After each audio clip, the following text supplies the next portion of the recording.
ओम नमो भगवते वासुदेवाय। ओम नमो भगवते वासुदेवाय।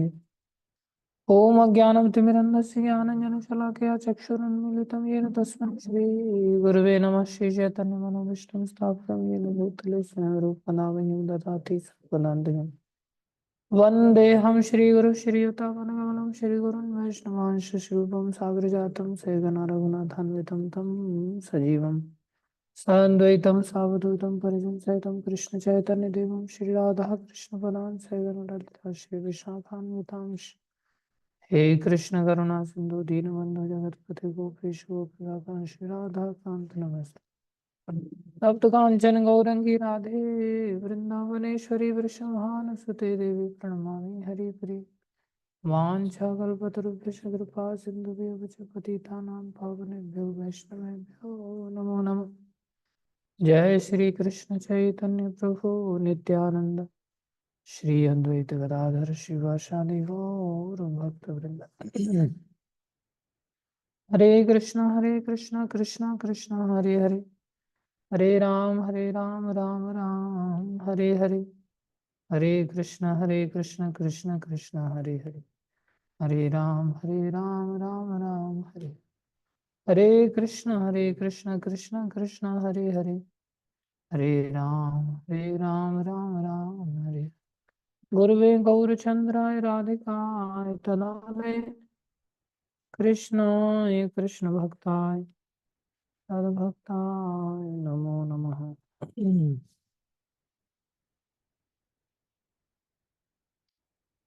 हरे कृष्णा।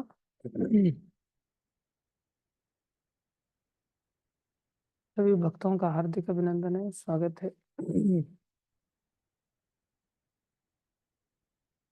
गुरु वैष्णवों की दया से जो कुछ कहें कृपा करके ध्यान से सुनिए। पिछली बार हम चर्चा कर चुके हैं कि गीता के अध्ययन का क्या परिणाम होता है। पहला श्लोक था गीता महात्म्य का, जिसमें वर्णन किया गया था कोई भी व्यक्ति सभी दुखों से सभी चिंताओं से मुक्त हो सकता है यदि कोई अध्ययन गंभीरता के साथ करे। दूसरा श्लोक बता रहे हैं गीता अध्ययनशीलस्य प्राणायाम परस्य च नैव संति ही पापानि पूर्व जन्म कृतानि च। निष्ठा तथा गंभीरता के साथ पढ़ता है तो भगवान की कृपा से, एक कृपा शक्ति से कार्य होता है।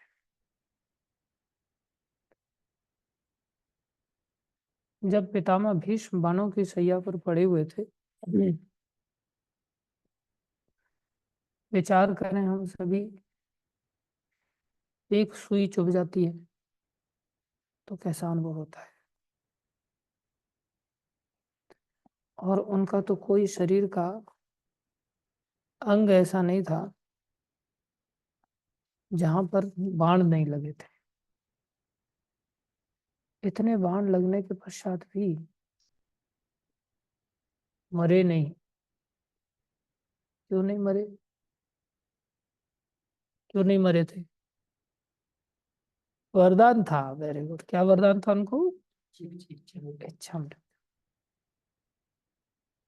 अपनी इच्छा से शरीर छोड़ सकते हो। देखो, मरता तो कोई भी नहीं है वैसे संसार में। वही व्यक्ति मरता है जो गीता को नहीं जानता, जो गीता को नहीं पढ़ता। जो प्राय हम सभी मरते हैं।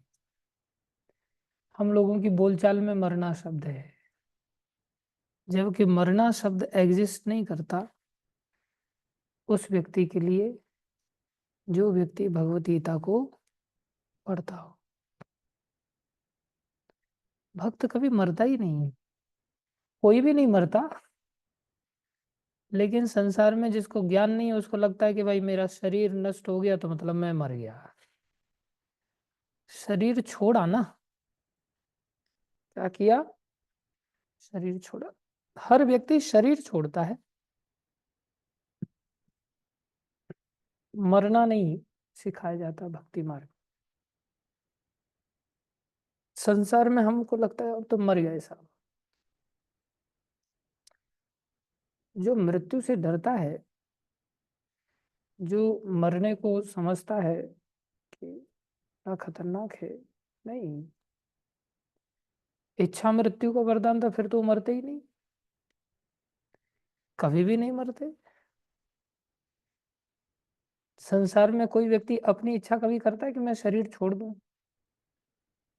प्राय हॉस्पिटल में वेंटिलेटर पर भी सोचता है कि मैं जिंदा रहूं, बस मेरी सांसें चलती रहे, कुछ करने लायक नहीं हो तो भी मरना कोई नहीं चाहता आसानी से, सो कॉल्ड मरना।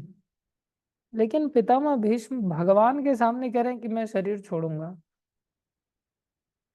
भगवान के सामने क्या कह रहे हैं? मैं शरीर छोड़ूंगा। और संसार में कोई छोड़ना चाहता नहीं, जबरदस्ती छुड़वा दिया जाता है। उसको लगता है शरीर छोड़ दिया मतलब मैं ही मर गया। शरीर के अंदर इतनी मैं घुसा दिया है कि शरीर से जीव अपने आप को अलग कर ही नहीं पाता। और अलग कोई करता भी है ना, कोई अलग पहले तो करता ही नहीं। संसार में किसी व्यक्ति को कहो भाई वैकुंठ जाने का तरीका बताएं, कैसे वैकुंठ जा सकते हैं? वैकुंठ तो दूर की बात है, स्वर्ग कैसे जा सकते हैं? वैकुंठ का बात कहाँ समझ आएगा? स्वर्ग की बात बताई जाएगी, स्वर्ग में कैसे जाना जा सकते हैं, पता है आपको? नहीं, ना पता है ना जानना है। और आप बता भी देंगे जबरदस्ती तो करना भी नहीं है, उस रास्ते पर चलना भी नहीं, उपाय भी नहीं करना है कि जिससे हम स्वर्ग प्राप्त करें। वैकुंठ प्राप्ति का कौन सोचता है?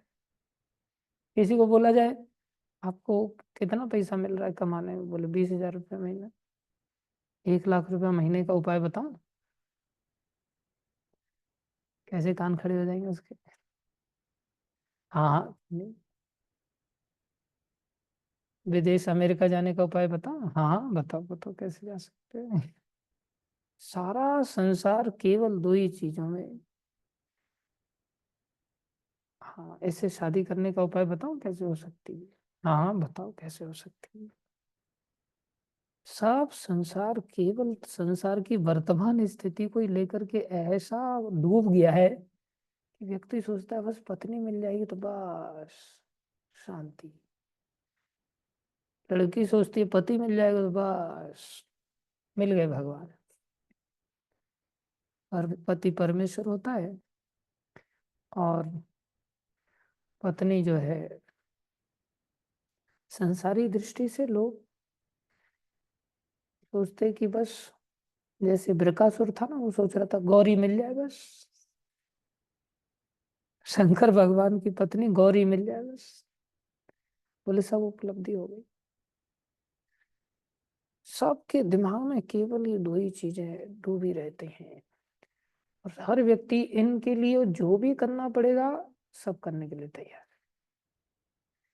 लेकिन किसी भी व्यक्ति को ना स्वर्ग की बात अच्छी लग रही है, ना वैकुंठ की बात अच्छी लग रही है। पुनर्जन्म भी संसार में 84 लाखों में होना होगा, उसका भी किसी को कोई परवाह नहीं। एक व्यक्ति, एक महात्मा जी ने किसी को कहा, भैया, एक माता जी को कहा कि थोड़ा बहुत संसार में अब जाने का समय आ गया है, अब तो छोड़ दो, आसक्ति का त्याग कर दो, थोड़ा भगवान का भजन भजन भी कर लिया कर।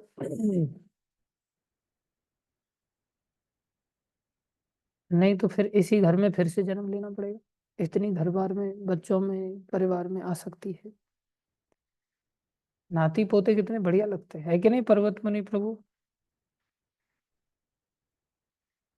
अब बुरा मत मानना, मिठाई का डब्बा खत्म हो गया, आपका मुंह तो खुलेगा मेरा, मैं क्या कर सकता हूँ।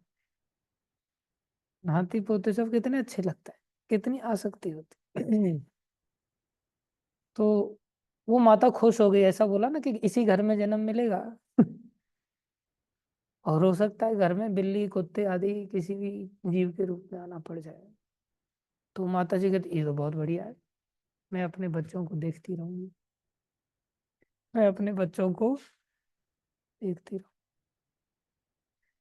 बोले तुम बच्चों को तो देखोगी, लेकिन तुम्हें वो जन्म लेने के बाद ये ज्ञान नहीं होगा कि ये मेरे बच्चे हैं। फिर क्या देखना। और ना तुम्हारे बच्चों को ज्ञान होगा कि ये हमारी माँ है, ये हमारी दादी है। कोई कह सकता है ऐसा कि ये हमारी दादी बिल्ली बन करके आई है, चलो चलो इसको दूध पिलाओ, चलो इसको रोटी खिलाओ? कोई ऐसा सोचेगा? कोई कहेगा बिल्ली दादी प्रणाम? कोई नहीं कहेगा। बोले ये तुम्हें अपना नहीं मानेंगे, तुम्हें कोई दूध नहीं पिलाएगा, तुम्हें उल्टा डंडा लेकर के भगाएंगे। बोले कोई बात नहीं, ये भगाएंगे भी ना तो भी मैं तो देखती रहूंगी ना, मेरे को तो ऐसा लगेगा कि मेरे बच्चे हैं। बोले ये तुम्हारी बेवकूफी, तुम्हें ये भी नहीं पता होगा कि तुम्हारे बच्चे हैं। तुम भी क्या करोगी? रोटी की रखवाली नहीं करोगी किचन में, रोटी चुरा के, दूध चुरा के। लेकिन उस भविष्य की किसी को कल्पना ही नहीं है। सारा संसार बस, जबकि थोड़ी सी ताकत लगाने की जरूरत है, देखा जाए थोड़ा सा ही तो जीवन है, और आखिर में छोड़ना ही है। सारे दुख मिट जाएंगे, वैकुंठ की प्राप्ति हो जाएगी, भगवान की प्राप्ति हो जाएगी। राजस्थान में एक बड़े भक्त हुए ईश्वरदास जी, नरसिंह प्रभु उनकी कथा सुना रहे थे एक बार। आज भी हम उनका चरित्र सुन रहे थे। इनकी क्षेत्र में राजस्थान में हुए हैं। इतने महान भक्त, संसार में गृहस्थी होते हुए भी इतने महान भक्त, कि जब जाने का समय आया तो बढ़िया नहा धो करके बढ़िया तिलक वगैरह लगाया, अच्छे सफेद कपड़े पहने और घोड़े पर चढ़ गए और बोले कि अब हम वैकुंठ जा रहे हैं। और घोड़े पर चल करके वैकुंठ, राजस्थान के पास में ही द्वारका पड़ती, तो वहां द्वारका का समुद्र है, समुद्र में ही घोड़े को कुदा दिया। और घोड़े को कुदा दिया और भगवान के धाम वैकुंठ को चले गए। कितनी विशेष बात है कि वो तो चले ही गए वैकुंठ, बोले उनका संगति पा करके जो जानवर घोड़ा था वो भी वैकुंठ चला गया। सदैव वैकुंठ तो ईश्वरदास जी चले ही गए, और उनका जो घोड़ा था, जिसको कि भजन करने की कोई समझ नहीं है, बस घोड़े की वृत्ति ऐसी थी जैसे राणा प्रताप जी का घोड़ा था। क्या वृत्ति थी? बोले राणा की पुतली फिरी नहीं तब तक चेतक मुड़ जाता था। इतना समझदार घोड़ा हो गया था उनके सानिध्य में रहने से, उनकी संगति करने से, कि महाराणा प्रताप उसको, पुतली को खींचते, जो रस्सी थी खींचते, खींचने से पहले वो समझ जाता था कि ये किधर मुड़ना चाहता है। होता है ना, व्यक्ति को पता चलता है कि सामने वाला भी पानी पिएगा, अभी नहाएगा, अभी सोएगा, अभी खाएगा, अभी ये करे, रहते रहते सब पता चल जाता है ना। जानवर को पता चल गया। और जब ऐसा सानिध्य पाया तो घोड़े का भी उतार। बस ये कि पीछा नहीं छोड़ना होता है। जैसे श्रीवास ठाकुर के कुत्ते का उद्धार हो गया। श्रीवास ठाकुर महाप्रभु से मिलने के लिए जा रहे थे, कई सारे वैष्णव लोग जा रहे थे रथ यात्रा को लेकर के। तो रास्ते में वो कुत्ता पीछे पीछे चल पड़ा साथ में। ये कितने ज्वलंत उदाहरण है। कुत्ता पीछे पीछे चल रहा है। अब नदी में नाव में बैठने का समय आ गया, नदी पार करने के लिए। अब वैष्णव लोग कुत्ते को तो छूते नहीं, और कुत्ते को उठा करके कौन नाव में बिठाए? दया सब पर करते हैं, लेकिन कुत्ते को छूते नहीं। तो कुत्ते को नाव में बैठने का मौका ही नहीं मिला। वैष्णव लोग नाव में बैठ करके पार हो गए, कुत्ता बेचारा इधर उधर घूम। लेकिन श्रीवास ठाकुर से बड़ा प्यार करता, दरवाजे पर ही रहता था। मर्यादा सिखा दी जाए तो मर्यादा के अनुसार जीव चलता है। जब वो गए, पुरी में पहुंचे, तो वहां महाप्रभु के दर्शन करने के लिए महाप्रभु के कक्ष में प्रवेश किया, तो क्या देखा? महाप्रभु प्रसाद पा रहे, और कोने में महाप्रभु के कमरे में वही कुत्ता दूर बैठा हुआ है, और उसको महाप्रभु ने अपना प्रसाद फेंक दिया, झूठा। और कुत्ते ने वो प्रसाद खाया, और सबके सामने देखते देखते अवाक रह गए श्रीवास ठाकुर, ये कुत्ता यहाँ कैसे पहुंच गया, हमसे पहले पहुंच गया। और वो कुत्ता चतुर्भुज नारायण का जैसा रूप बना के, पार्षदों के जैसे होते हैं स्वरूप, उस स्वरूप के साथ देखते देखते बेकौट चला। देखा जाए तो कितना सहज उपाय है कि महाप्रभु की दया को देख करके श्रीवास ठाकुर आश्चर्य में डूब गए कि, और महाप्रभु क्या कह रहे हैं, श्रीवास तुम्हारा तो कुत्ता भी मेरे को प्यारा है। बताओ कौन प्यारा नहीं होगा फिर महाप्रभु के जो भक्तों के जो भक्त बन जाते हैं, महाप्रभु उन भक्तों को इतना प्यार करते हैं, उनके कुत्ते को, उनके दर्जी को, उनके नौकर चाकरों को, सबको महाप्रभु कितना प्यार करते हैं। लेकिन ऐसा नहीं, खाने खाने के समय में तो साथ में आ जाएंगे, और फिर भजन करने के समय में, कथा सुनने के समय में, कीर्तन के समय में, सेवा करने के समय में सब गायब हो जाएंगे। क्या प्यार है फिर, कोई प्यार नहीं। फिर गिने चुने लोग बचते हैं। इसलिए जीवन को जब हम भक्तों के प्रति इस प्रकार से समर्पित कर पाते हैं, तब ना कर पाएंगे जब दिमाग में लक्ष्य आए कि भाई हमें वैकुंठ जाना है, हमें पूर्व जन्म के कर्मों के इस आवागमन के चक्र में जो प्रभाव है उसको काटना है, उसको नष्ट करना है, जिसकी वजह से हमें संसार में आवागमन का चक्र झेलना पड़ रहा है। जीवन में समस्या पेट भरने की नहीं है। हम लोग यहाँ इतने समय से आश्रम में रह रहे हैं, क्या किसी भी व्यक्ति को इतना ऐसा टेंशन फील हुआ है कि शाम को प्रसाद मिलेगा कि नहीं मिलेगा? हो सकता है टेंशन होता है कि भाई लेबर को पैसा कहाँ से दें, हो सकता है सीमेंट के कट्टे कहाँ से आए, इसे नहीं।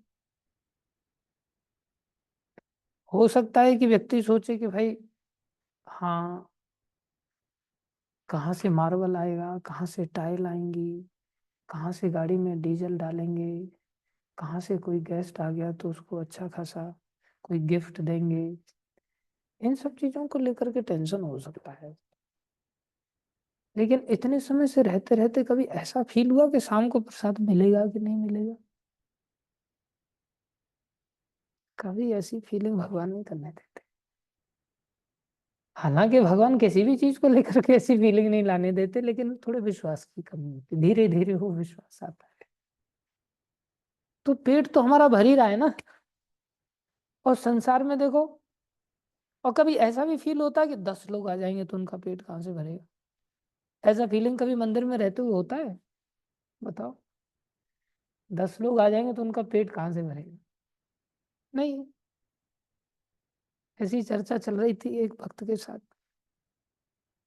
मैंने कहा कि, वो कहता है कि एक कहावत है फिरोज, मतलब कौन सी? बोले उतनी पैर पसारो जितनी, हाँ, बड़ी चादर हो, चादर से बाहर पैर नहीं पसारने चाहिए। मतलब हम थोड़ी पैर पसारते हैं, पैर आके खुद ही जुड़ जाते हैं पैरों में, तो पैर लंबे हो जाते हैं फिर चादर कहाँ से आए? ऐसी चर्चा चल रही थी। बोले क्या मतलब? मैं बोला अभी 8-10 लोग आएंगे, और वो 8-10 लोग आएंगे एज ए गेस्ट आ रहे हैं, तो अब पैर में पैर जुड़ गए, अब व्यवस्थाएं बनाना, फिर तुम कैसे बनाएगा? बोले उसकी चिंता नहीं, बस दाल में पानी तो ऐड करना, और क्या करना है। बोले खाने पीने की कोई टेंशन नहीं, क्या करना है, दाल में पानी ऐड कर देना है। 5 में 25 आए, 2 दाल में पानी। हाँ, 5 आए 25 आए, और दियो दाल में पानी। बढ़िया है। वैष्णव लोग ऐसी पद्धति अपनाते। टेंशन होता है तुम्हें ऐसा कि 10 लोग आ जाएंगे तो कहाँ से? उल्टा ये टेंशन होता है कि 10 लोग कब आएंगे है कि नहीं? यहाँ तो ऐसे ही होता है। ऐसा लगता है कि 10-20 लोग 50 लोग कब आएंगे, सब व्यवस्थाएं बनी जाती है। और ये स्थिति संसार में, घर में देखो, बड़े से बड़े लोग ऐसा सोचते हैं घर से ये लोग कब जाएंगे, पहले तो आए क्यों रहे फोन करना था, ये करना था, वो करना था, कितना झमेला। गलत कह रहा हूँ संदीप प्रभु?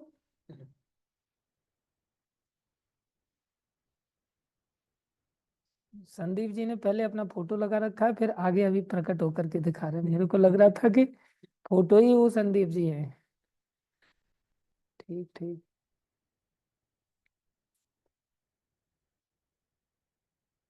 टेंशन में आ जाते लोग, कहाँ से व्यवस्थाएं बनेंगी, क्या होगा। संदीप जी पिछले कार्तिक में, पिछले से पिछले कार्तिक में अब रेगुलरली मंगल आरती आया करते थे, और कोठाल गेट के पास में ही जब हमारा था तब आते थे। अब तो पता नहीं हमसे क्या भूल हो गई है, आपके दर्शन ही दुर्लभ हो जाते हैं। हर बार मंगल आरती के लिए आपको फोन करके बोलना पड़ता है, या फिर क्लास में ऐसा बोलना पड़ता है। ऐसा मत कीजिए, हमारी सारी गलतियों को माफ कर दीजिए और आप आ जाइए मंगल आरती कल से, ठीक है। 2-4 दिन कार्तिक के बचे, कम से कम 2-4 दिन आ जाइए। फिर आगे का आगे देखेंगे, बैठ जाएंगे टेबल पर, ठीक है। संसार में लोग टेंशन लेते हैं, ये कितने सौभाग्य की बात, कोई टेंशन नहीं होता जरा सा भी पेट भरने को लेकर के। तो जीवन पेट भरने के लिए नहीं मिला है, ये जीवन तो वास्तव में भगवान के धाम जाने को मिला है बस। सारे कर्मों को काटेंगे तो धाम जाएंगे, उधारी बची रहेगी तो फिर कोई चांस नहीं। इसलिए महाराज हर समय इसी बात पर बल देते हैं, धाम जाना है, धाम जाना है। जब भी बातचीत होती है महाराज हमेशा ही धाम को लेकर के वार्ता करते हैं। हमारा घर ये, हर संसार हमारा घर है, लेकिन धाम में कब जाएंगे, जब भगवान की कृपा हो। हम पितामह भीष्म की बात कर रहे थे। पितामह भीष्म अपने ही कर्मानुसार एक प्रकार से शरीर में बाण लगे हुए हैं, छलनी हो रखा है शरीर, और उनके पास भगवान श्री कृष्ण महाराज युधिष्ठिर को ज्ञान दिलाने के लिए गए। अब थे ही साधारण तो व्यक्ति थे नहीं, 12 महाजनों में से एक महाजन है, जो कि सारे धर्म के उपदेशों को सार रूप में प्रस्तुत करने के लिए सबसे गंभीर व्यक्ति हैं, महान व्यक्ति। बोले अब जा रहे हैं उस संसार से, शरीर छोड़ने वाले, उनके पास चलो, उनसे ज्ञान ले लिया जाए। ज्ञान कितना जरूरी है, विचार करना चाहिए। प्रभुपा जी ने भी अंत समय में देखो कैसी वृद्ध अवस्था से, प्रभुपा जी शरीर की कैसी दुर्बलता से गुजर रहे थे, फिर भी प्रभुपाद गीता पर प्रवचन थे। पितामह भीष्म के पास चले गए, प्रणाम किया। पितामह भीष्म के चरणों को पकड़ करके महाराज युधिष्ठिर रोने लग गए। दादाजी कृपा करो और आप मत जाइए, आप कुछ मेरे को कल्याण की बातें बताइए। पितामह भीष्म को भगवान ने भी यही कहा। जब कहा तो पितामह भीष्म कहते हैं, केशव मेरे शरीर में बड़ा दर्द हो रहा है। बोले ऐसी दर्द की स्थिति में मैं कैसे बोलूं। होता है ना, दांत में दर्द हो जाए तो बोलना और चलना सब बंद हो जाता है। एक अंग में भी दर्द हो जाए ना, तो सब भक्ति के उपदेश वगैरह सब धरे रह जाते।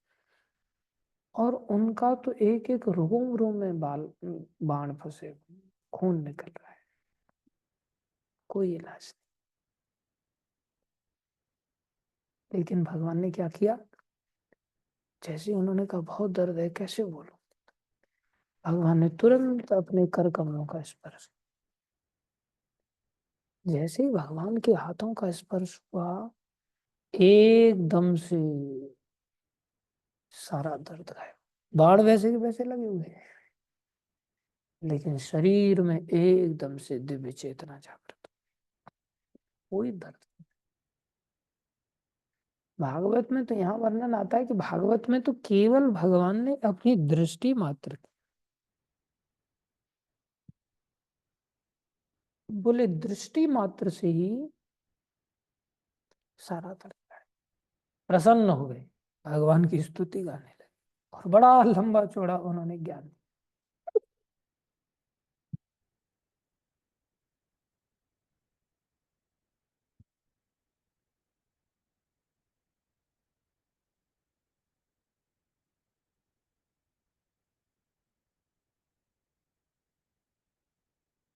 बहुत सुंदर उपदेश। अरे शास्त्र तो कहता है कि नाम का भी अगर कोई याद कर ले, सारी स्मरण मात्र से अगर नाम का स्मरण बना रहे ना, तो संसार की कोई भी परिस्थिति उसको दिक्कत नहीं दे सकती। और सामने भगवान देख रहे हैं, सामने भगवान का स्पर्श मिल रहा है, अब कहीं दर्द रहेगा? ये क्या है? भगवान की कृपा है। भगवान कृपा करें तो क्या नहीं हो सकता है। और भगवान कृपा क्यों नहीं करेंगे? उनको तो रोग ही है कृपा करने का, अनुग्रह कातर है, तो कृपा करने के लिए तैयार है। लेकिन हम कोई बहाना दें तब ना। क्या बहाना देने के लिए कह रहे हैं? गीता अध्ययनशील से, केवल थोड़ा सा गीता को पढ़ लिया जाए। और क्या कह रहे हैं? बोले बस सब धर्मों को छोड़ दो, पैसा धेला कमाना वगैरह सब झंझटबाजी सब छोड़ करके मेरी शरण में आ जाओ। फिर तीसरे श्लोक में कह रहे हैं मलिने मोचनम पुंसाम जल स्नानम दिने दिने सकृत गीता अमृत स्नानम। अगर कोई एक बार भी गीता अमृत का स्नान कर लेता है, संसार मल नाश, संसार का मल का नाश हो जाता है। गीता सुगीता कर्तव्य किमन्यी शास्त्र विस्तरई।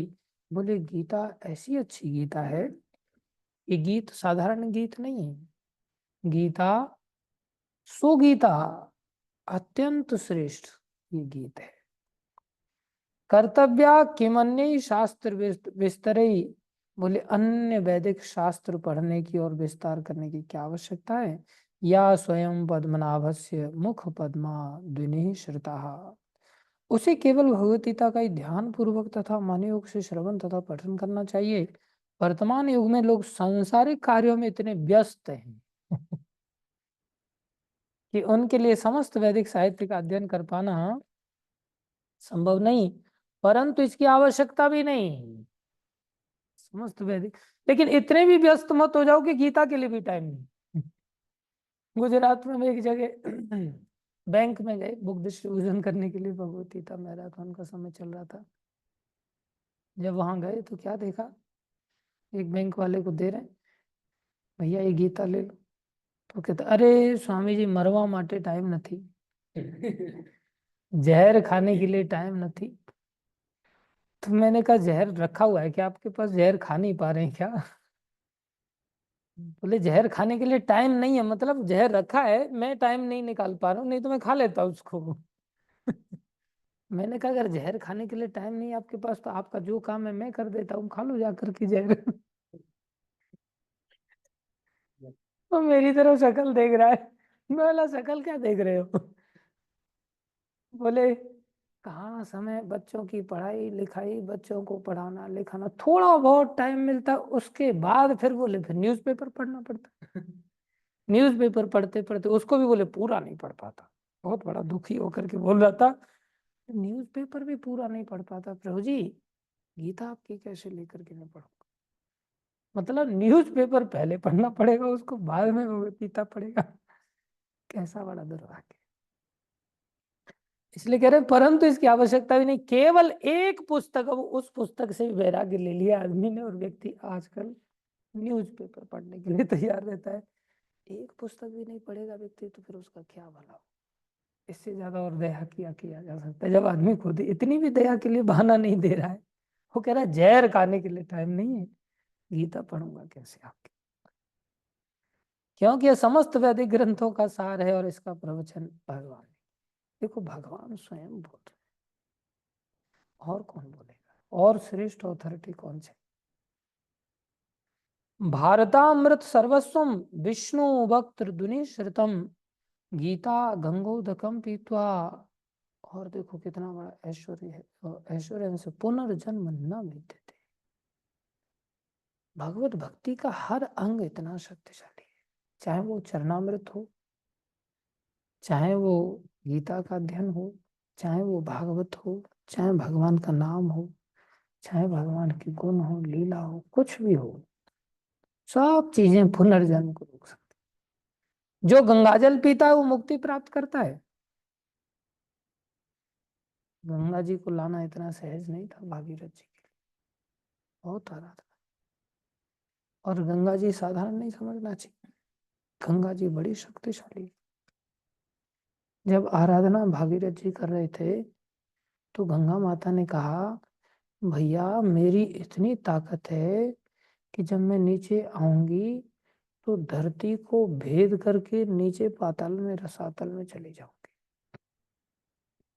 धरती को फोड़ डालूंगी। विचार कर, धरती में छेद करके चली जाएंगी। है किसी माई के लाल के एटम बम वगैरह में इतनी ताकत जो धरती फोड़ करके छेद करके अंदर से निकल जाए? बोले ये शक्ति अगर है तो माता में है ना इतनी ताकत, इतनी शक्तिशाली है गंगा। बोले मेरे वेग को कौन धारण कर सकता? वेग को धारण करने की सामर्थ्य वैष्णवानाम यथासंभव, जो वैष्णवों में सर्वश्रेष्ठ है, एक प्रकार से भक्त ही भक्त को पहचान सकते हैं। गंगा माता भी इतनी कल्याणमयी है, कैसे इतनी ताकत आ गई? बोले वो भगवान के चरणों का जल है ना भाई, उनके अंदर इतनी शक्ति कहाँ से आ गई? इसलिए गंगा जी बह रही है तो ऐसा नहीं सोचना चाहिए इनके अंदर शक्ति नहीं है, तो ऐसी नदी है, ऐसी जल में कभी स्नान कर लिया तो ठीक है, नहीं किया तो कोई दिक्कत नहीं, क्या फर्क पड़ने वाला है। बोले तुम्हारे पूर्वजों की जो राख पड़ी हुई है, हड्डियां पड़ी हुई है, जहां भी पड़ी हुई हैं वहां तक तो मैं जा ही नहीं पाऊंगी, धरती फोड़ करके नीचे चली जाऊंगी, तो तुम्हारा प्रयोजन तपस्या करने का तो विफल हो जाएगा। कैसे वो लोग मुक्त हों? देखो हमारा भारतवर्ष कितना महान है, कोई कैसा भी मरमरा जाए, गंगा जी को तो हम भागीरथ जी की तरह वहां तक पहुंचा नहीं सकते, जो व्यक्ति मर गया, अरे व्यक्ति को तो पहुंचा सकते हैं। लेकिन कितने सारे ऐसे अभागे हैं जो भागवत में इतनी बड़ी घटना घटित हुई, अरे कई सारे पूर्वज उनके तपस्या कर करके मर गए, लेकिन गंगा जी को ला नहीं पाए। कई पीढ़ियां चली गई और भागीरथ जी गंगा जी को लाने में सफल हो गए, और हम सब के लिए वो गंगा जी कृपा के रूप में बह रही हैं। लेकिन विचार करो, सारा संसार उन गंगा जी से कितना दूर है, उन गंगा जी के महिमा से कितना अनभिज्ञ है, कि कितने सारे लोग मरने के बाद अपने पिताजी को खाली राख पहुंचा दें गंगा जी में। इतने कितने लोग हैं बताओ, कितने लोगों को हड्डियों को भी गंगा जी नसीब हो पाती, कितने लोग हैं बताओ। कितनी बड़ी दया है कि मरने के बाद केवल राख ही पहुंचा दो भाई, तो भी उद्धार हो जाएगा उस व्यक्ति का। आदमी सोचता ऐसे कैसे हो जाएगा? ऐसे तो नहीं होगा, क्योंकि तेरी राख पहुंचने वाली नहीं है। विरले ही लोग हैं दुनिया में, करोड़ों लोगों में से गिने चुने लोग हैं, नहीं तो लोग बहुत सारे हाँ पहुंचाएंगे पहुंचाएंगे पहुंचाएंगे, घड़े में रख करके रख लेते हैं, फिर वो कभी पहुंचे नहीं पाता, वो घड़े में रखा रहता है। टाइम नहीं है लोगों के पास राख पहुंचाने के लिए, हड्डियों को पहुंचाने। हाँ कभी जाना होगा उस साइड में तब पहुंचा।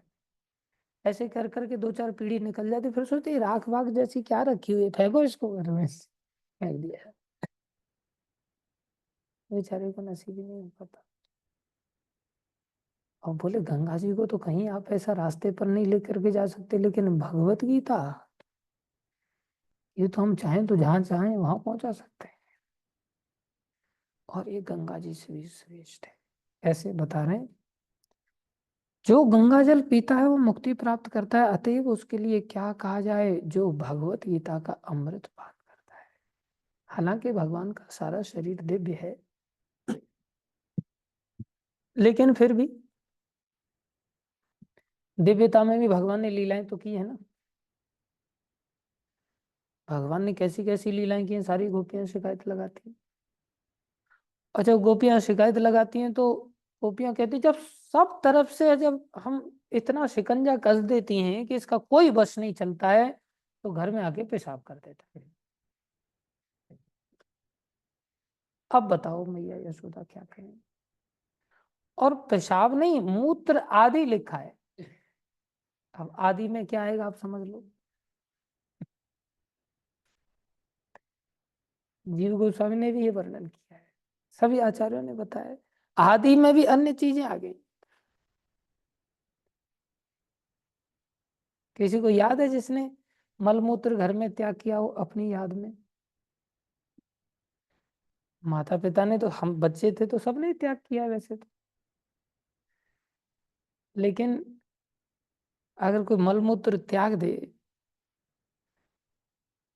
छोटे थे अब हमें तो याद नहीं है, तो हम रो रहे थे, तो पिताजी आए नौकरी से एकदम से, बहुत प्यार करते थे, तो उन्होंने एकदम से गोद में ले लिया और चिल्लाने लगे माता जी के ऊपर, ये रो रहा है, तुम्हें अकल नहीं है, इसको प्यार नहीं करते हो तुम, ऐसा वैसा। तुरंत गोद में ले लिया। और उनको पता ही नहीं था कि हम मल में सने हुए मल त्याग कर रहे हैं।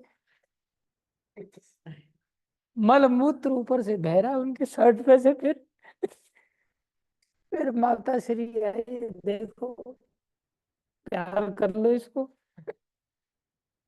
फिर उन्होंने ऊपर से एकदम से उतारा, पटक दिया। अरे बताओ, किसी को याद है ऐसा मलमूत्र का जीवन व्यक्तिगत अपनी याद में? कुछ लोगों को याद होगा। मेरे को मेरे जीवन की एक घटना याद है। उस समय में, हाँ, घरों में टॉयलेट तो होते नहीं थे, जंगल में जाना होता था, तो छोटे ही थे, इतने भी छोटे नहीं थे, लेकिन फिर भी छोटे थे। होगी समझ लो 7-8 साल की उम्र होगी। तो अचानक से पेट खराब हो गया घर के अंदर, और लगा कि अब खेत में तो जा ही नहीं सकते। और माताजी और चाची लोग घर में गेहूं रखे जाने थे कमरे में, तो गेहूं के लिए कमरा साफ कर रहे थे, झाड़ू लगा रहे थे। थोड़ी सी अटपटी बात है, आप लोग बुरा मत मानना, लेकिन क्या है, कुछ अपनी भी बुराई कर लेनी चाहिए कभी कभी।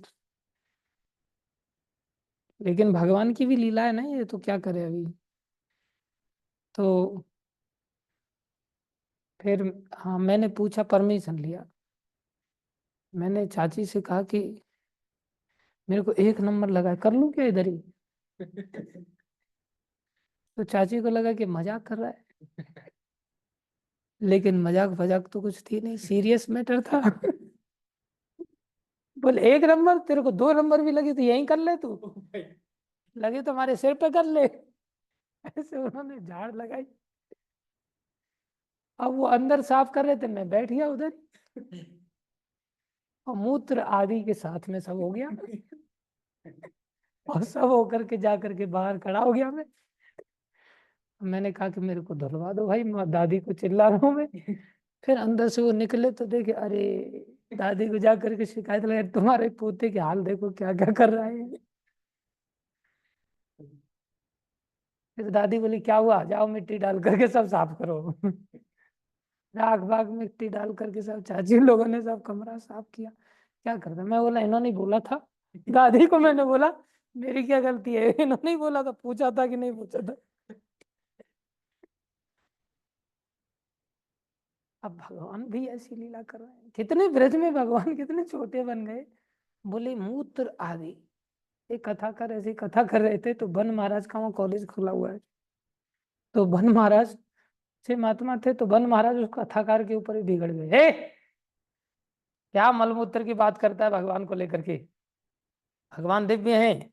अरे देवताओं के अंदर भी मलमूत्र नहीं होते, भगवान के अंदर मलमूत्र कहाँ से आ गया? कैसी व्याख्या कर रहा है, ऐसी व्याख्या नहीं करते। तो पूछने लगे, महाराज आप ही बता दो फिर कैसी व्याख्या कर।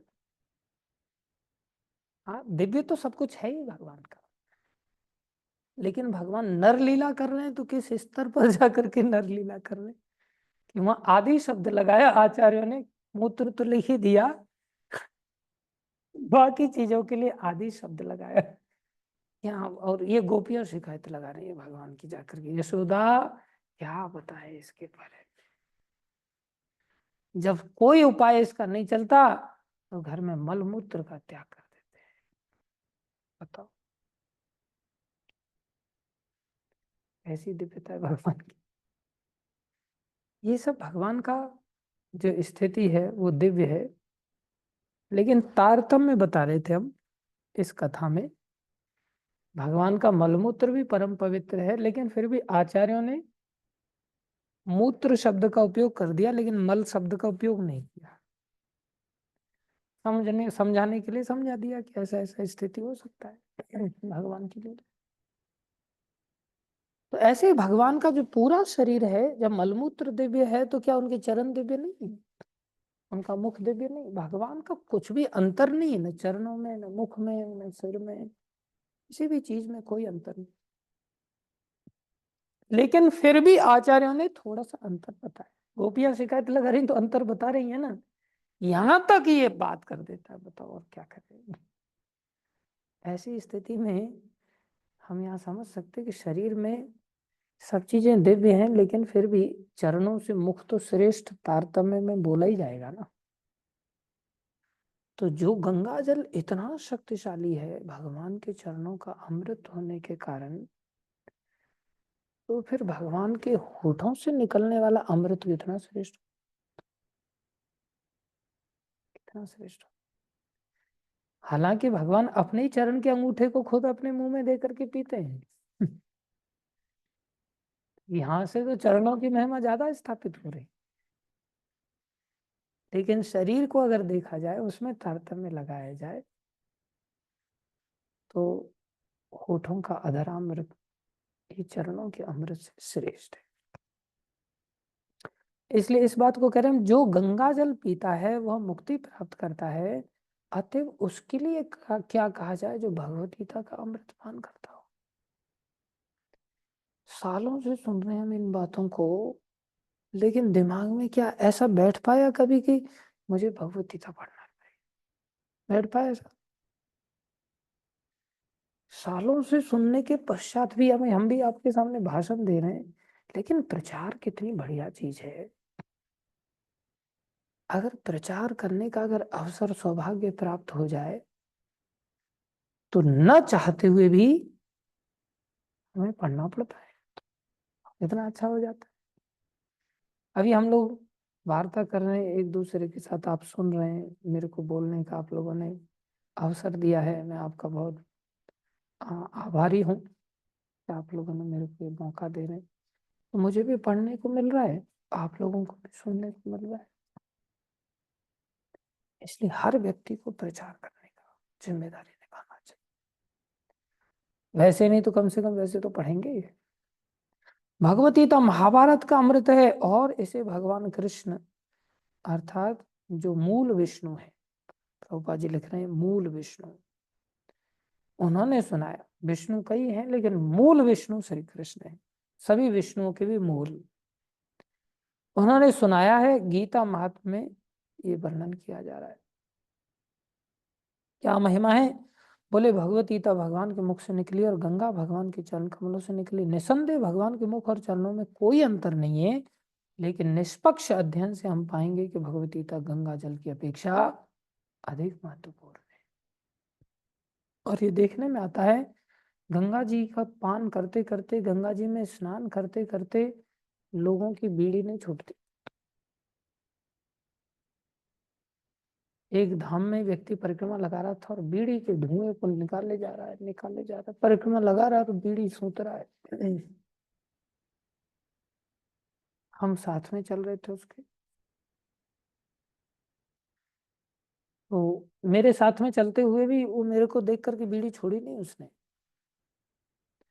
फिर मैंने उसको राम राम किया, और राम राम साहब, प्रणाम, राम राम, राम महाराज, राम राम। फिर मैंने, आपके अंदर कैसी निष्ठा है, कैसी श्रद्धा है, आपके जैसा जीवन में मैं कब बन पाऊंगा? मैंने उसको ऐसा बोला, टोंट मारा था, हालांकि मैं हृदय से तो ऐसा नहीं बोल रहा था। मैं बोला आपके जैसा मैं कब बन पाऊंगा? क्या मतलब? मैं बोला आपकी श्रद्धा का स्तर देखो, आप बीड़ी पीते हुए भी भगवान की परिक्रमा लगा रहे, मानना पड़ेगा। दुनिया में कौन है जो बीड़ी पी करके, दारू पी करके उसके मन में आ जाए कि मेरे को गिरिराज जी की परिक्रमा लगाए? आप कितने श्रेष्ठ हैं कि आपने बीड़ी को बीच में नहीं आने दिया, बीड़ी के साथ आप परिक्रमा लगा रहे हैं। हालांकि और भी लोग हैं जो अगरबत्ती लेकर के गिरिराज जी की आराधना करते हुए ऐसे भी परिक्रमा लगा रहे हैं, लेकिन मानना पड़ेगा आपकी श्रद्धा गिरिराज जी में आखिरकार बढ़ गई। बीड़ी आपकी श्रद्धा को रोक नहीं पाई। जैसे ही मैंने ऐसा बोला तुरंत बीड़ी फेंक दिया उसने। उससे पहले बीड़ी फूंक करके मेरे मुंह पे धुआं मार रहा था एक प्रकार से, साथ में चल रहे तब तक नहीं छोड़ा। लेकिन जैसे ही 2 शब्द बोले मैंने उसको, और मैंने बोला कि भाई तुम बड़े महान। हर व्यक्ति महानता सुनने के लिए एकदम से दोनों कानों को फैला करके बैठा रहता है कि मेरे बारे में कोई बढ़िया बात बोले बस। और जैसे ही मैंने उसको इतना थोड़ा सा महानता बताया, एकदम से शर्म आई उसको भी। और वैसे मैं कहता कहता ना उसको, भैया बीड़ी तो पी करके क्यों पॉल्यूशन फैला रहे हो, इतना गंदा वातावरण कर रहे हो, छोड़ता हो? बिल्कुल नहीं छोड़ता। बोलते तेरे से थोड़ी खरीद के पी रहा हूँ, मैं अपने पैसे से खरीद के पी रहा हूँ। ये सब परिस्थितियां बनती हैं। ध्यान दें, इसलिए कह रहे हैं कि गंगा जी में स्नान करते हैं लोग, ऐसी बात नहीं है, गंगा जल पीते भी हैं, लेकिन उनके जीवन में इतना परिवर्तन नहीं देखा जाता जितना परिवर्तन गीता से संबंधित 2 बातें उनने मात्र तरफ परिवर्तन आ जाता है।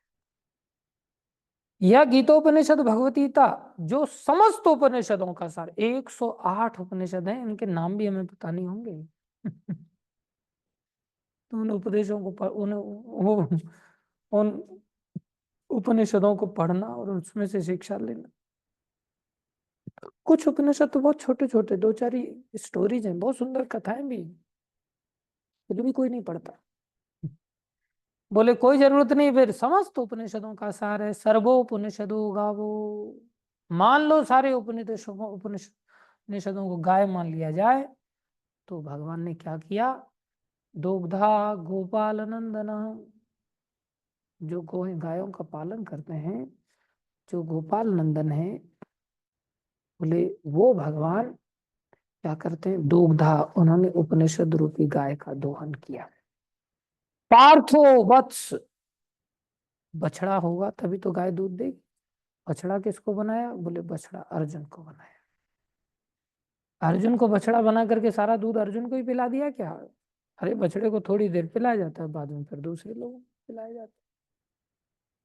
सुधीर भोक्ता, दूसरे कौन है, बोले सुधीर भोक्ता, जिनकी सु माने अच्छी, धी माने बुद्धि, जिनकी अच्छी बुद्धि है वही लोग इस दूध को पिएंगे, गीता वाले दूध। अब अगर हम दूध को नहीं पी रहे हैं रोज, इसका मतलब हमारी बुद्धि कैसी है? सुधी है क्या? दुर्धी है, दुर्धी, सुधी नहीं। गंदी बुद्धि है हमारी। ऐसा मैं नहीं कह रहा हूं, ऐसा गीता कह रही है कि जो इस दूध का पान कर रहा है, रोज पढ़ रहा है, सुन रहा है, समझ रहा है, तो सुधीर भोक्ता है। अन्यथा भैया दुर्धीर है उसकी बुद्धि। एक बार प्रभुपाद जी को, हाँ, वहाँ विदेशी लोग चर्चा कर रहे थे, तो प्रभुपाद जी बोले कि हमारे देश में एक मुनि हुए।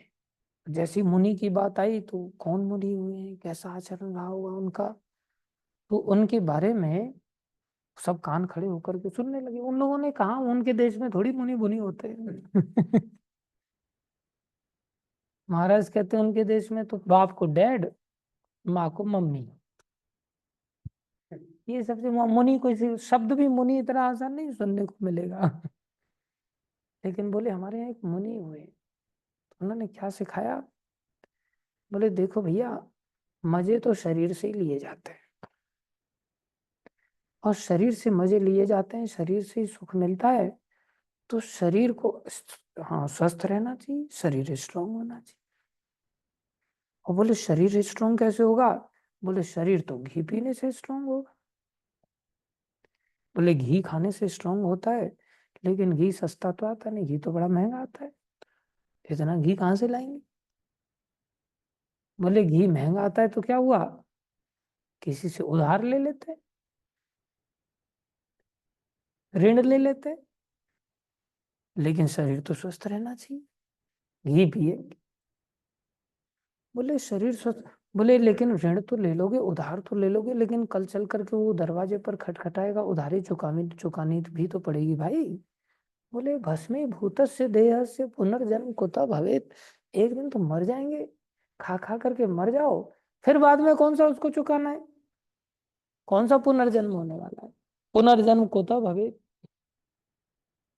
ऐसा चारवाक बोले, ऐसा हमारे यहाँ चारवाक मुनि थे जो कहते थे पुनर्जन्म थोड़ी होने वाला है, मर गए, बात खत्म।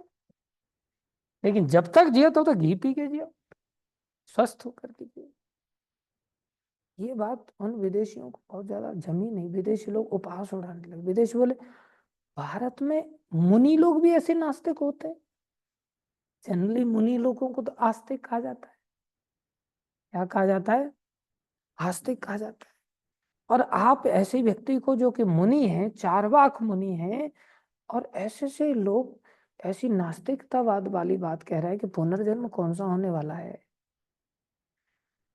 बोले ऐसे लोग भी नास्तिक में, और मुनि लोग होकर के भी नास्तिक हो जाते हैं, और ऐसी नास्तिक वाली बात करते हैं। ऐसा कैसे? टॉन्ट मार रहा था। प्रभुपाद जी बोले वो हमारे भारत देश का मुनि था, इसलिए नास्तिक तो था, लेकिन फिर भी मुनि था, मननशील था, चिंतनशील था। बोले कैसे? समझदार था, विद्वान था। बोले क्यों? बोले वो घी पीने के लिए कह रहा था नास्तिक होकर के भी। तुम्हारे देश में कोई मुनि होगा वो तो घी नहीं पीने के लिए कहेगा, जीवन में जीने के लिए वो क्या कहेगा? दारू। दारू पियो, उधार लेके पियो, दारू पियो। तो बोले तुम्हारे देश का अगर कोई समझदार व्यक्ति भी होगा तो दारू पीने के लिए कहेगा, नास्तिकतावाद के अंतर्गत फंस के। हमारे यहाँ नास्तिक लोग भी बोले घी पीते हैं। उनको इतनी अकल है कि दूध का सार दही, दही का सार मक्खन, मक्खन का सार घी। इतनी बड़ी बुद्धि लगाई उसने, तो घी पी रहा है। इसलिए अगर कोई व्यक्ति इतनी भी बुद्धि नहीं लगा सकता कि कम से कम दूध तो पी लूं, घी तक तो बुद्धि जाएगी बाद में। कम से कम दूध तो पी लूं, दारू छोड़ करके, भांग छोड़ करके दूध तो पी लूं, बीड़ी छोड़ करके दूध तो पीऊं। इतना भी सेंस किसका चलता है? इसलिए प्रभुपाद जी यहाँ कह रहे हैं सुधीर भोक्ता, ये गीता रूपी दूध आजकल लोगों के अंदर इतनी बुद्धि का नीचे स्तर गिर गया है, न तो खुद इस दूध का पान करते हैं और ना ही अपने बच्चों को पान कराते। बचपन में हमें जबरदस्ती दूध पिलाया जाता और हम बोलते मलाई मलाई नहीं चाहिए, मलाई नहीं चाहिए, मलाई अजीब लग, नहीं नहीं पी बेटा, मलाई डाल के ही पिलाया जाता। अगर मलाई निकालो तो निकालना कहाँ, वो चम्मच लेके घोल देना उसको ही, पी अब इसको। सो जाते थे तो उठा उठा करके पिलाते थे, उठ जा। तो ऐसे नींद में चले जाते थे कि कुछ दिखाई नहीं देता था, फिर भी मुंह में गिलास घुसा दिया जाता, और फिर पता ही नहीं रहता था, सेंस ही नहीं रहता था, सोते सोते ही दूध पीना पड़ता था मजबूरी। कई बार काजल लगा दिया जाता था, आंखें खुलती नहीं थी, आंखें बंद में दूध पी करके सोना पड़ेगा, लेकिन दूध पीना पड़ेगा। ऐसी लगती थी भगवान कौन सी सजा दे रहे हैं। लेकिन बाद में फिर वो दूध इतना अच्छा लगा कि गाय का दूध निकलता था, हम कटोरा लेके भाग जाते थे और सीधा निकलते निकलते पीते थे। और उसके बाद जब तक 12वीं तक घर में रहे, एक दिन ऐसा नहीं गया जिस दिन मैंने 1 लीटर सुबह न पिया हो और 1 लीटर शाम को न पिया हो। एक सिंगल डे ऐसा नहीं गया जीवन में जो 1 लीटर एग्जैक्ट सुबह और 1 लीटर शाम को। और मैं ना सब्जी खाता था किसी चीज का, मेरे को जरूरत ही नहीं, केवल दूध, गुड़ और घी के साथ रोटी, बस इतने से ही सब काम हो जाते थे। लेकिन उसके बाद अभी इधर उधर चले गए, पढ़ने के लिए चले गए, पढ़ने के लिए चले गए, वहां भी मैं आधा लीटर दूध लेता था, बाकी सब मित्र लोग 250 ग्राम दूध खरीदते थे, एक पाव। और जब गर्म होता था तो मेरे को भी एक ही पाव मिलता था, सबका एक साथ गर्म होता था। तो मैं बोला दूध मेरा इतना ही बचा, एक ही गिलास, आधा लीटर में थोड़ा 2 गिलास जैसे आ जाते।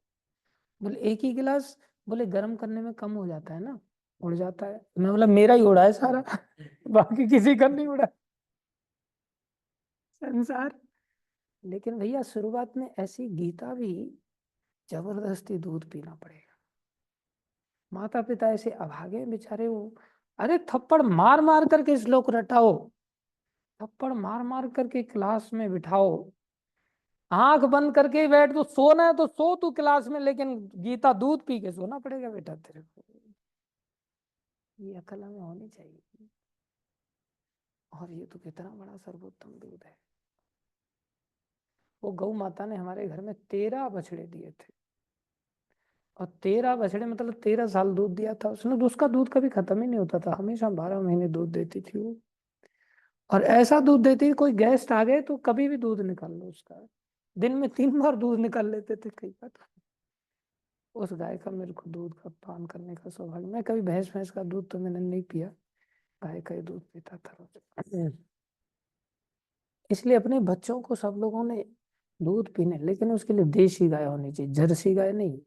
नहीं तो बीमारियों का घर बन जाएगा, गंदगी का जीवन बन जाएगा पूरा। लेकिन आजकल कोई करना कुछ नहीं चाहता, दूध चाहिए सबको। गाय आ जाए हमारे गिलास में दूध दे के, गर्म करके दूध दे के चली जाए, और वो भी गन्ने का खेत में जाकर के गन्ना चूस करके सीधा चीनी घुली घुली घुलाई मीठा दूध दे के चली जाए। कैसी घोर अज्ञानता है। ऐसा नहीं भैया, कुछ करना भी पड़ता है। गौ माता की सेवा करो, बढ़िया दूध पाओ, और बढ़िया रोटी डुबो डुबो के खाओ, हलवा बना के खाओ, खीर बना के खाओ, क्या संसार में और चाहिए। एटलीस्ट गौ माता की सेवा करने के लिए गीता तो पढ़ लें। इसलिए गीता पढ़ो सब लोगों ने। गीतोपनिषद भगवतीता के जो समस्त उपनिषदों का सार है, गाय के तुल्य है, और ग्वाल वाल के रूप में विख्यात भगवान कृष्ण इस गाय को दोहरे हैं। अर्जुन बछड़े के समान है, और सारे विद्वान तथा शुद्ध भक्त भगवतीता के अमृत में दूध का पान करने वाले हैं। हम सब दूध का पान करें, और बस स्वस्थ बना लें अपने आप को आध्यात्मिक रूप से, और भगवान की प्राप्ति करें। धन्यवाद सभी भक्तों का धैर्य पूर्वक श्रवण करने के लिए। और थोड़ी सी भूमिका बची है, अभी क्या करें, धीरे धीरे ही हो रही है, खत्म हो ही जाएगी। भूमिका बहुत अच्छी है, सारा सार है इसके अंदर। शिला प्रभुपाद की जय, भगवान की भगवत वाणी भगवतीता की जय, आप सब भक्तों की जय, श्री गुरु महाराज की जय, अनंत कोटि वैष्णव वृंद की जय, आप सब भक्तों की जय। आप सब लोग प्रचारक बन जाओ, सब दूसरों को इन बातों को समझाया करो, जो मिले उसको समझाओ, और अपना भी भला करो, दूसरों का भी भला करो। हरे कृष्णा। अभी जल्दी सो जाओ सब लोग, सुबह जल्दी उठ जाना, जब करना सब। हरे कृष्ण।